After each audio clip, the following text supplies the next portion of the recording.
Okay, good evening, everybody. Actually, I missed this class. It's so important on Bitachon. It really is in life, from the fundamentals to be matzliach, to be successful in anything that we want. And I was just thinking that today, actually, one of the benefits of Bitachon, of trust and faith and hope, is that when you have trust and faith and hope, everything's possible. Because when you feel like you're stuck and there's no hopes, and then things don't happen. I just recently, I was reminded about this. I was looking at something about Roger Bannister. I'm trying to remember if they ever discussed in my drushes. But Roger Bannister in 1954 did something which until that point was considered impossible. He ran a 4-minute mile. That he was the first person in 1954 who ran a 4-minute mile. And the amazing thing is, I think by now it's like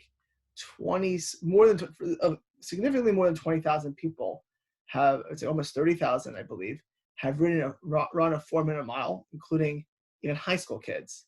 And you ask yourself, like, what happened that Roger Bannister, it's like if you look at like sports history, not that any of you would waste your time on sports history, but if you would, Roger Bannister does his 4-minute mile, and it was impossible. Like nobody believed that could be done.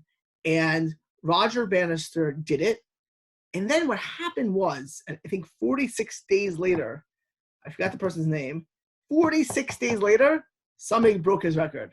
And since then, literally close to 30,000 people, or 25,000, whatever people, have done the 4-minute mile, because, and this is very important, because it became possible. When you start a run in a mile, and you're going to clock yourself, if you view something as impossible, then it's really a self-fulfilling prophecy. If you look at something that is you just cannot do it.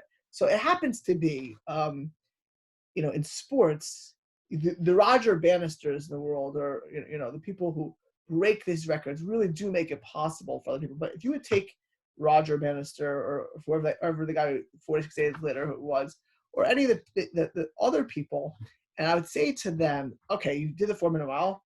Now I would like you to do something which is not athletic, which is more cerebral, intellectual. Most of them want to do it because some of them don't have the IQ, some do, because they don't think that's possible. Right? It's an amazing thing to me. I've seen athletes who push themselves. If you ever look at something, actually, I'll tell you why. I'm gonna confess. Very dangerous thing to do, to confess. But as you know, I like when I'm doing my emails, or I'm doing this, like I was preparing something for transition for the show, so I just have to do a lot of work on it. So I usually listen to, or if my drush listen to music, but if I can't do this, so I'll listen to speeches or motivational things. So it happens to, it's an amazing thing. Many of the motivational videos, which I happen to like, because I like to be motivated, I like to be inspired, but many of them, actually I forgot to can't lean back. It's like a meeting. I can go like back here. You have to actually see me. But many of these motivational videos or whatever, they highlight athletes, and because to make it into the pros or to athletic performance, it's not enough to be good. It's not enough to have talent. You really need to push yourself to the utmost. And it's for certain people, it's the way out of the ghetto or out of poverty, or the way to fame and stardom. And for years, it is inspiring that you'll have people push themselves. And like the motif is, you see this 13-year-old kid running, and you see a 23 breaking the world record. But it took those years of pushing and dreaming. That's true. But that won't allow these same people, and it's inspiring, by the way, but it won't allow them to necessarily translate that to many areas in their life. And you see their personal lives very often are not so successful. In other ways, not successful. And the reason is they get a belief system that they could break the 4-minute mile, or they could make it to the NBA or the NHL, whatever it may be. And they push themselves because they believe they're given a vision of that. I heard recently somebody I know who's a very, very, very successful fundraiser for Torah. And he said like one of his first lessons was as a kid, he was on a softball team. And the coach psyched up the team for days before they played this team that they were supposed to lose to. And by the time they got on to play that softball game or baseball, whatever it was, they won because they came into the game thinking they were going to win.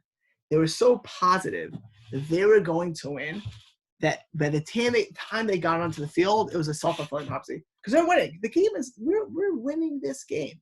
This game is ours, and they came into that game that. And he was talking about translating into other things in life. So when you think you could do something, when something becomes possible, then you can do it. If it's impossible, then you're not going to do it. That's like, and the same person who may be successful in one area of life because they believe in that, they believe they can do it, they don't believe in other areas. Bitachon is the belief that everything is possible. It doesn't mean, like, I'll give you an example. I have very, very poor fine motor skills. I'm not terribly, but I'm poor. So I would never be an artist. Mr. Randerman on the phone. Yes, Mr. Randerman said, I can never be a Mrs. Randerman. For many reasons, I can't be her. I couldn't sew like her. I couldn't paint like her. I definitely, and I'm talking about sports. I did play sports. I'm being very, I wasted time in my youth. Now I use it for good reasons. But I was never great. My hand eye coordination, it was never great. I was always a decent baseball and tennis player. I was really good at other sports because I was very quick and whatever. I was a pretty mediocre baseball and tennis player, terrible golfer. I can never golf.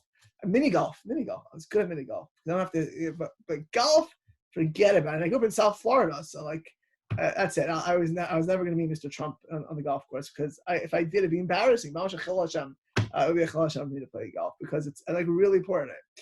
So does that mean Bitachon is going to give me hope to be the next major golf player? No, that's hopeless. It's hopeless because it's like me trying to fly, right? I'm not a bird. I mean, if you and I would try to fly, if you don't have the Kehillas, you're not going to do something. But there's so many areas in my life and in your lives and all of our lives where we really should. And let's put it this way, and this is 100%. For all of the men, there's no reason you can't learn Shas. No reason in the world. No reason you can't know Torah. There's no reason. It's in your DNA. The potential's there. It's not, you don't need wings. It's there, it's 100% there. For the woman and men and everyone else, there is any midah, any character trait, arrogance, anger, sadness, certain things will come easier or harder, but every midah we can conquer, 100%. It could take 6 months, it could take 6 years, it could take more than that. But it's all possible. But what makes it possible? When you have Bitachon, because Bitachon is the hope. You don't have hope, just like you can't run a 4 mile in a mile if you don't believe you can do it. You can't do it. Once someone did it, it became tens of thousands of people have done it since then. What changed? What changed is the belief that it could be done, and Bitachon teaches us and allows us to do what we couldn't do otherwise, and do it easier and more enjoyable because you believe it's possible. It's when it becomes possible. There's one of the people I heard recently, guy named is Les Brown. Remember Les Brown? Raise your hand. I can't even see you, but pretend it. Les Brown is a guy who grew up in Liberty City, which is considered, I believe, the worst neighborhood in South Florida. I live in Miami Beach. I don't think there's one neighborhood I can think that is as dangerous as Liberty City. So you grew up in Liberty City. And this guy, Les Brown, he talks about himself, and he said that I haven't heard this for a long time. I think it was 2 or 3 years ago. So I'm saying it's 98%, but not 100, or maybe it's 100, but I'm not sure. But basically, his story was like this: that he said that he was developmentally disabled as a kid. Grew up in a very probably single family home, and he was told he was legally retarded. And he was in high school, and basically a teacher asked him to read, and he was in a remedial program, a special ed program, and the teacher asked him to read in high school. And he said, "Sir, I'm sorry, I am legally retarded, I cannot read." And the teacher told him, again, the words are, this is what the approximate, I don't know the exact words, maybe I'll look it up in one of my email things next couple of days, I'll remind myself, is don't let other people's impressions of you decide your fate. In other words, you are not, don't believe what other people are telling you. The teacher didn't explain this at the time, but it means don't believe it's not possible. You could read. And then she said, and now you're going to read. And he read a little bit, and he really couldn't do that much more. But he said that day changed the rest of his life. Yeah, the man's a powerhouse motivational speaker. He's an accomplished person. Again, this is probably a few spheres ago, or 3 weeks, during the 3 weeks when I couldn't listen to anything else. So I'm doing my stuff, but he's a powerhouse of a person. But he has a speech called "It's Possible." Because when you believe something is possible, it's the game changer. If you can run a 4-minute mile, you can do anything if it's possible. Bitachon makes it possible. And it makes it possible to be, not just thrive, so not just survive, but to thrive in COVID-19, and to live life, and to be successful in life, and to become the people that we could and should be. So pick up now. That's why I said, really, I'm happy to get back to this, because we really, in general, Bitachon is from the Chassidic is for the most important midas, but certainly in our day, in our time, if you want to be really successful, we need Bitachon. And if you really want to believe it's all possible, and again, possible does not mean to fly if you don't have wings. It means to become the person you could and should be. And again, all midas, anything in Torah, anything, every mitzvah Torah, every idea in Torah becomes possible with Bitachon, because those wings we have, if Hashem gave all of us Torah, we just need the Bitachon to do it. Okay, so actually this connects very good. Actually, we're going to finish this tonight, ladies and gentlemen. We're going to finish this tonight after we'll do it tomorrow night. So it says Rabbeinu Yonah, this hope, right, which is what I mentioned, the Ramchal, when he discusses it, he's not a Rishon. Ramchal lived about 400 years after Rabbeinu Yonah, not in Spain, but in Italy. The Ramchal comes at it with a Kabbalistic approach, and elaborates on in his Drasha Kivoy. But he says something about Yonah, that this Kehillas, this hope that emanates from Bitachon, that it creates the hope, because even when it looks bad, the sorrow, the tragedy, the danger, the fear is in your face. And you think to yourself, what merits do I have at this moment? What protection do I have right now? It's not equal, because you know that if it's your parents and you're in trouble, who loves you with more than you could ever love yourself, and more than ever, certainly if Hashem, who loves way more than your parents, is on your side. It's on your side. He wants you to be successful. It's no guarantee. Sometimes what we think is bad is actually for good, and there are things that happen this way. We're like kids. We don't get the whole picture, but we do have an understanding at some level. We would not want this because it doesn't seem to be good, and very often, right, what doesn't seem to be good is not good. Sometimes what doesn't seem to be good really is a good. I had this experience recently. I really didn't want to have to deal with something, really, and I'm still. But I'm dealing with it, and part of me, even now, it's a challenge, knows that it's for my best. It's really for my best, even though I really feel I would never pick this for myself. And there are whatever, I can't tell you my whole life story, but there are things that are come, So the point is sometimes what we want is not what's our best, but we can assume that most things that we think are bad are probably bad. And actually, hold on. This is worth it to say.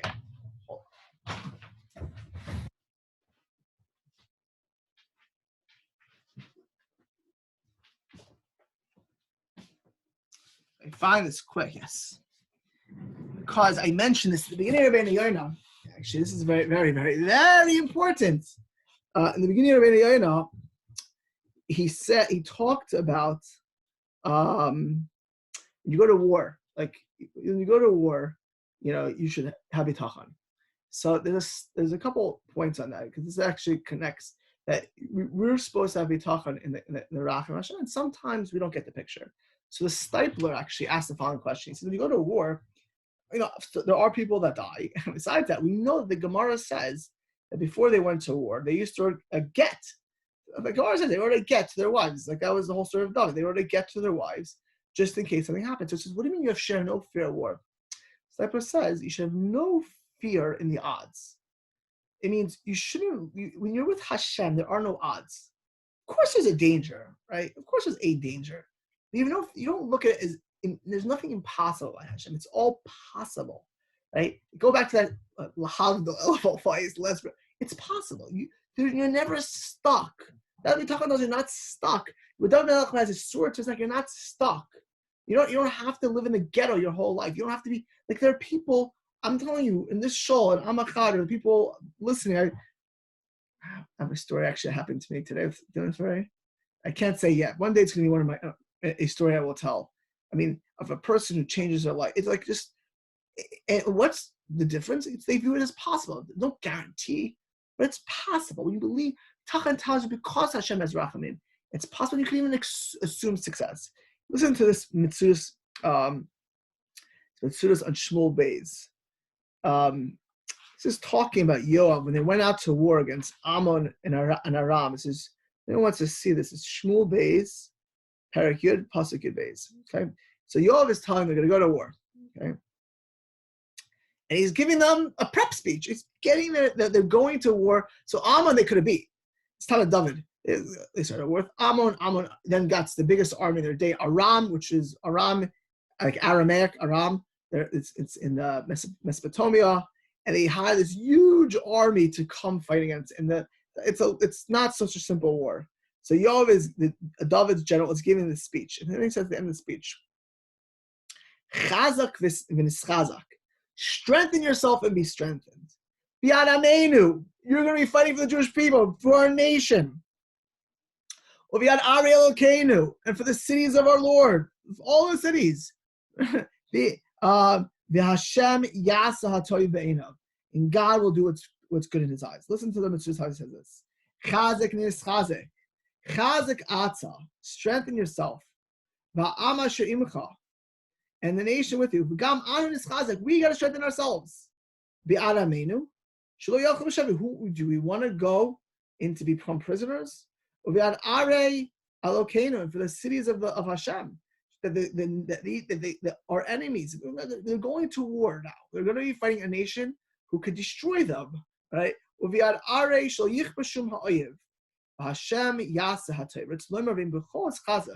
Maybe we will lose. What we need to know is you have bitachon. I mean, by the way, when you look at the 6-day war or the 73-day war, it's like so mind-boggling. I mean, it's such Yad Hashem. I've never done this. I really want to give a share just seeing the history of those wars. I know a lot about this. Actually, I like at one point I like the history of how they should have lost or what things went right at exactly the right moment, and seeing how Hashem let them be successful. Both of those wars, 73 war, the war was lost on day 2, and it wasn't just, it was mamish nisim. So many things had to go right for that to happen. So the odds, you don't look at the odds. 6-day war, it looked terrible, and then they won very quickly. 73 war looked really terrible in real life because they were losing the war. And the craziest stories happened. It's funny. I remember as a kid, I went touring in Israel. I was 17. I went to the north, and some secular Israeli mamish chilaini legamre. I don't know why in the world we had this tour guide. Chilaini. As a 17-year-old, I was like, I thought the guy was off his rocker, like so chilaini. The Jew, but chilaini. Secular. I remember we were on the Golan. And he was talking about the 73 war, and I'm thinking to myself. So I said, I think I even said this. Don't you see a miracle here? I said, no, we had good luck. Like the fact that 2 tanks be 250 tanks, and like the Syrians saw one thing. I mean, like there's a million things. They'll say, it was just mazel, and then you multiply these things. Hashem, there's no odds with Hashem. You could be little Israel, little 600,000 Jews in 1948. Forget 67, 600,000 Jews, and everyone likes to talk about this. Miracles. I can tell you the 48 war with Faisal did in Egypt. Like what a moron. He gave this army. I mean, like you go on. It's all Hashem. There's no odds. It's all possible. But then let's say it doesn't happen. It says Mitzudas. What we think it doesn't happen. Yas Hashem tov be'enav. Whatever then happens is Hashem did what's good, and accept it with love. We always have to know it's possible. There are reasons and things do not always work out. Then Bitachon is to accept it with love. We did our part. Now, if you didn't do your part, you don't date, you're not going to get married. Don't say, Hashem wanted you don't want me to get married, all right? No, you don't have to have children. There are ways to have children. You don't try to have children, you're not going to have it. It's not, God, you don't want me to have children. Like, no, you didn't do what you had to do. You don't make yourself employable, then you don't get a job. It's not Hashem's right. So it's your negligence. But when we do our part, and part of our part is prayer and bitachon, sometimes things we don't get the cheshbon and they happen. But we're looking at it since Hashem is all loving. Don't make the fear the same as the hope, because the hope is so much greater. It's possible. Hashem wants us to be matzliach. He wants us to be successful, and therefore to chazek hatikva, the hope is strengthened. Ki chazte Hashem yisparach. Hashem's mercy, like the parent loves a child so much. I remember mother used to always tell me as a kid, you'll never understand how much a parent loves a child until you're a parent. That's true. There's no way. Certainly when you're a teenager, you don't think you have any appreciation for anything, let alone for that. But you don't get it. You don't get it. And especially in mercy, you see the person humbled. I mentioned the other day about tefillah la'ani, how the best prayers is the prayer of the poor person. The Zohar says that's what David did. It's that tefillah la'ani is greater than tefillah David. It's greater than the prayer of David. It's greater than the prayer of Moshe. It's the highest prayer. Hashem has mercy on the person who's an ani. You realize you're completely and totally dependent on Hashem. Hashem finds grace and mercy on those who come to him. Going back to the hope. We say this the whole Elul in Rosh Hashanah Yom Kippur, Kapitel Chav Zayin 27. We should. Why do they say it that time? Because it's a time of judgment, a time of tshuva. You have to believe. You know what? If I think like tshuva, if I think of like fixing yourself, if you don't believe in yourself, like I started today, you can't change yourself. You need to see it's possible. You got to believe in yourself. I've had people in my office just going, Rabbi, I'm just sad. I can't be. I'm just sad. I'm telling you, there are people who have real clinical issues. They could also be happy. They have to take medication a little bit. They need therapy. They need therapy. Terror is the greatest therapy. But they may need something else as well. Everyone could be. Everyone could. I'm definitely at the clinical. Clinical gets more complicated, but even by that, certainly everyone could. Don't tell me a normal person you can't be happy. Normal person you can't pray. I don't know how to pray. You don't have to pray. Believe you can pray. You'll end up praying. It may take you some time. You'll end up praying. I can't do this. I can't. Brilliant people. I can't learn tomorrow. The guy went to a school, didn't go to Penn. He went to Harvard. Okay, well, come on. Get out of town. You have to believe in yourself. You don't believe in yourself. You have Hashem. The tshuva. Come in Hashem. Have this hope. Don't think you're. The Yetzer Hara, when you've done a sin, the biggest thing Yetzer Hara does makes it. You're never gonna get better. It's always gonna be bad. Nothing you can do. You're stuck. There's no hope. That's the biggest KO, the biggest knockout for the Yetzer Hara. You know why? If you believe that, you won't do it. It's no struggle. There's no. You don't think it's possible. You don't think it's possible. It's possible. Then of course you won't do it. Push it. Not even a chance. No one's going to run a 4-minute mile if you don't think it's possible, because you won't even push that hard. You don't think you can do it. It's only when you see the possibility. And I'm not 4-minute miles. you need certain types of wings for that. Even those the 20-something thousand people that were in good shape and they were able to practice for a long time. I'm not going to run a 4-minute mile. I mean, I can tell it's possible, but I'm not running 4-minute mile. Those are not my wings, But I think that any character trait, any mitzvah in the Torah, and many things that I'm not doing today, which I could do, I would do better, or I would do better if I believe. The more I believe it's possible, the more you believe it, the more you want it, you'll do it 100%. And Bitachon makes it possible because you believe.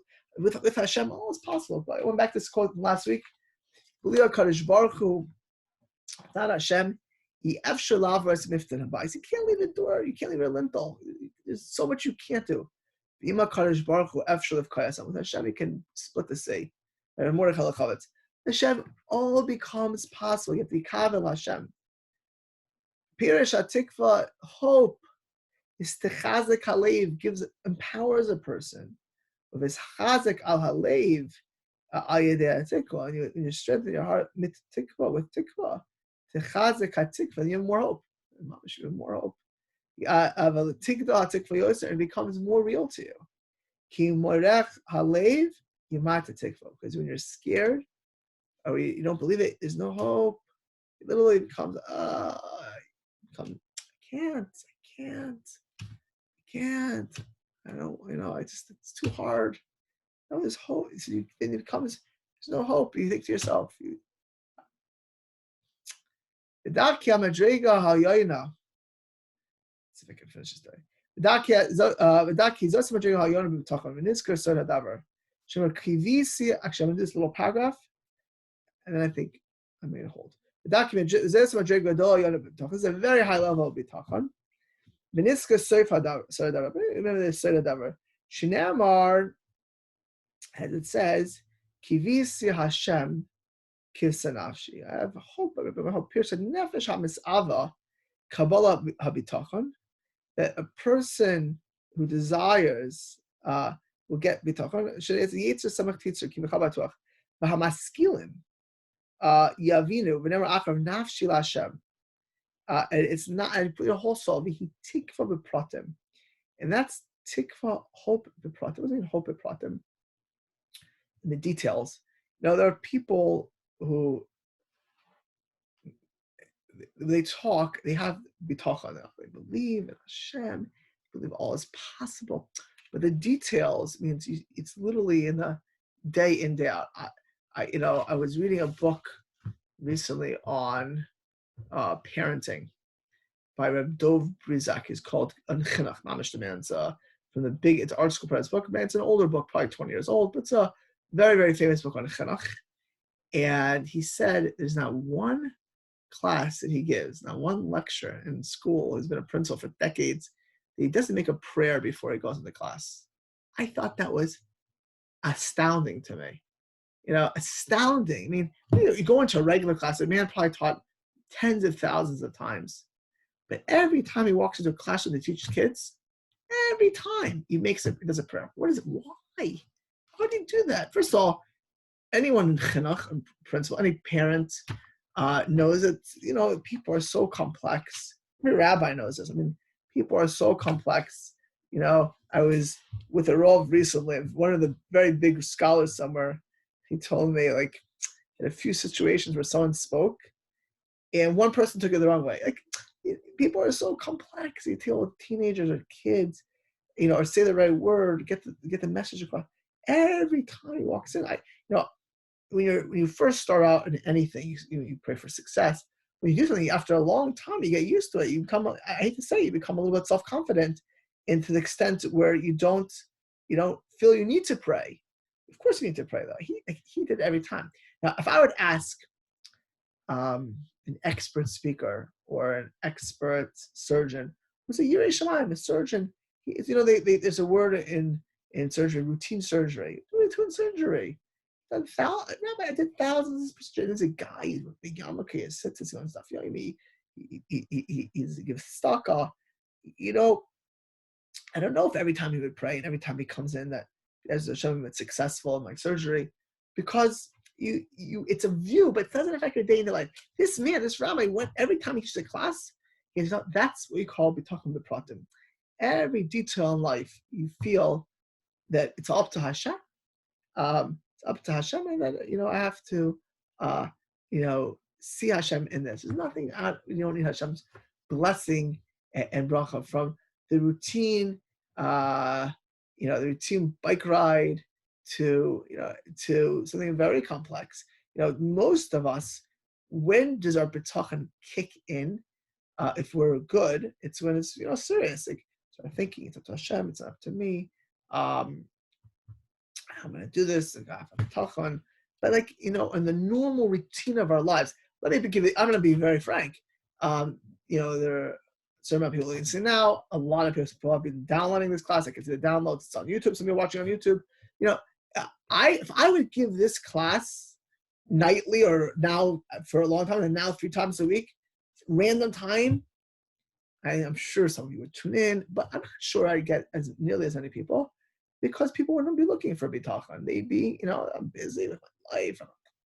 I'm not saying it's not understandable either, but the level of Bitachon Bepratim means that you always see Hashem in your life. Every area is you having Bitachon because you don't believe there's nothing routine, no guarantees of any success. Tefillas Haderech today, we know once upon a time, when you traveled, and you don't have to be a historian to know this. You just have to read any history book. When you travel between towns, it was dangerous. Not even that long ago, right? There were all kinds of animals and bandits, and you could drive today from San Jose to Baltimore to New York to Miami. There's no danger, really. You can drive. You get a map. You get a GPS. You get in a car. You have to pay some money. Set the hotels.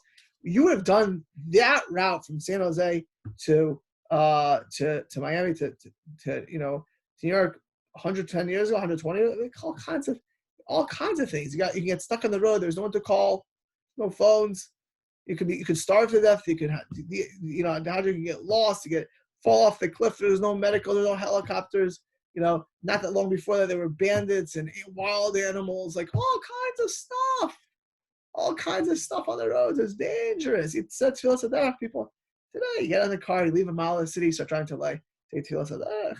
Maybe. You get out, you stand, you say, Mamish, like your life is on the line. Tefillas Haderech. And it happens today. You get on the road, and there's all kinds of accidents. People. There's a Jewish boy, Rahman al-Islam, just yesterday, 18-year-old boy from New York, was in Flagstaff, Arizona. Someone had a flat. He was helping them out. Apparently, he was a little bit on the road when he did it. And a drunk driver hit and run, hit him. Drunk driver hit and run, hit him, killed. Hey, walkie, Pratim. First we need to realize there's nothing, it could be something when you look at as routine, there's nothing routine. There's nothing routine in life, I was speaking to somebody, a person I'm dealing with now on something, and he told me, my grandmother worked for your father-in-law. My father had a business in New York. And I said, oh, very nice. He said, I'll tell you that my grandmother, one Friday, she said goodbye to the office, my father-in-law's office. She went home that day, and she had Friday night, she had the meal, and she went to sleep Friday night, never woke up. And they called him Saturday night, and this is decades ago, 20, 30 years ago. And when they heard his grandmother was dead, it's like, grandmother? She was totally fine. She went to sleep. My grandfather, he was always sick. My grandmother, he couldn't believe it. His grandmother is nothing routine. I think, with COVID, we have these crazy stories. And the truth is for young people, it relatively is not dangerous. That's the fact. But at least we know today. But there's still these crazy cases. I think because there's nothing routine. Hashem we need pratim. We need every area of our lives. People get used to making money. They get used to health. They get used to. So a person has real Rabbi talking. Number one is to realize nothing's routine. Number two is also to have faith. You gotta feel that Hashem loves us. You gotta feel Hashem's love.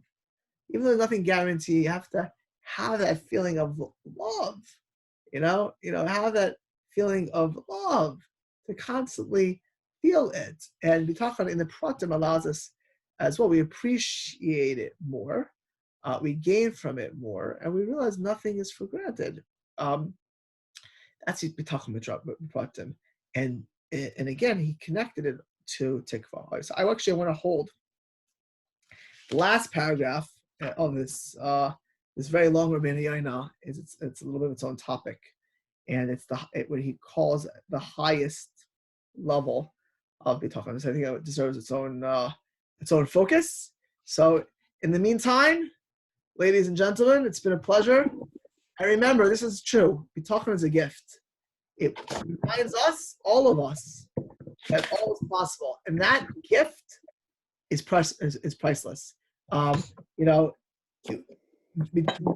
good that we have this class for COVID.